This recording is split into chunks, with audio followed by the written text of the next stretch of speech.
welcome to today's video. So in my hands here I've got a Fender Squier Classic Vibe Thinline Telecaster, and this is a collaboration between Andertons, Chicago Music Exchange and Fender.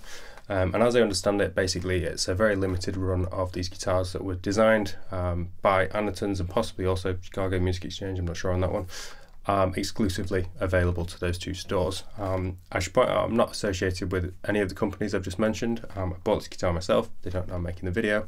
But basically I bought this guitar now that the live music scene's opening up again. It's mainly intended to be used as a backup, or if I find myself in a situation where I can't keep my eye on the guitar all the time, maybe it's backstage or in the back of a car, I'd feel more comfortable taking something like this than one of the PRSs or Xotic custom shops. So I'll take us through some clean tones, and we'll plug it into the Victor V40. That's through the Capture X into Cubase with a little bit of reverb added in post. So I'll go bridge, middle, and then neck.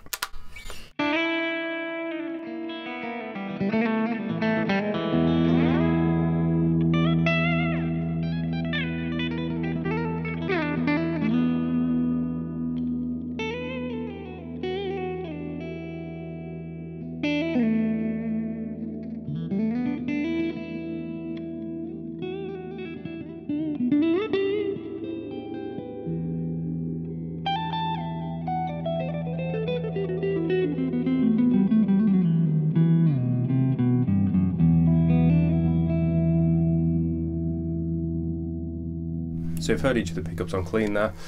Specs wise, this guitar is fairly standard for what we would expect for a Thinline Telecaster, with a few kind of aesthetic exceptions. We've got the anodized pickguard, and they're always cool. And then the finish, it probably looks black on camera. I'll try and show a close-up because it's actually got like a really fine metallic flake in it. It's a really nice finish on there. And then we've got the single binding, and overall I really like the aesthetic of this guitar. That's what drew me to it in the first place.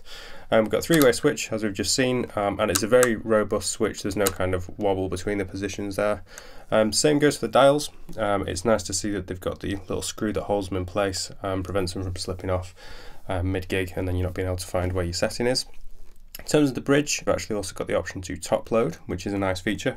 Top loading is where instead of the strings going through the body, there's 6 little holes in the back of the bridge, so we can essentially keep it on top of the guitar. Changes the tone up a little bit, purely a preferential thing as to whether you prefer it or not, but it's a nice feature nonetheless. Obviously we've got the F-hole with it being a thin line, Laurel fretboard, it's the standard 9.5 inch radius and 25.5 inch scale length, and then we've got the proprietary tuners on the top here. And one last thing to mention is this guitar is made in Indonesia, and just in my own kind of personal playing experience, the Indonesian import guitars have always felt really good. The fit and finish has felt really high quality. Across a number of brands, Yamaha Pacifica, the one I had was Indonesian, Ibanez. My favourite import guitar is the Schecter Fastback. Behind me on the rack there, that's a really well fitted import guitar, again from Indonesia.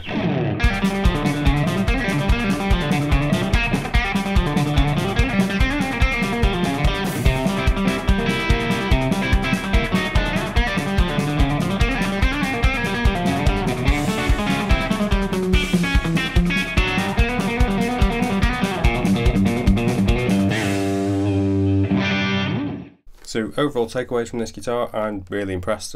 This is definitely the best Squier I've played. Again, I've got no association with Squier or Andertons, Chicago Music Exchange, Fender. It's just an honest, I've really been impressed by this guitar basically. As I understand it, Classic Vibe is the top end of Squier, so you would possibly expect it to outperform other Squier models. But certainly if I hadn't seen the headstock, I would think this was a higher model guitar. I might potentially change the pickups at some point. Main reason, I recently changed the pickups in the Xotic custom shop. I put in a set of the Seymour Duncans, so I do have a set of custom shop tele pickups lying around which might find their way into these. Potentially I might also change the tuners, just some locking ones to make string changes easier. But other than that, I mean, I've been really impressed with it. So that was this Squier Classic Vibe Thinline Telecaster. If you've got any questions, let me know in the comments, or you can send me a message at James Franklin Guitar as always. And for more information, you can also check out the Andertons and Chicago Music Exchange videos on this guitar. But as always, other than that, thank you very much for watching, take care, and I'll see you in the next video.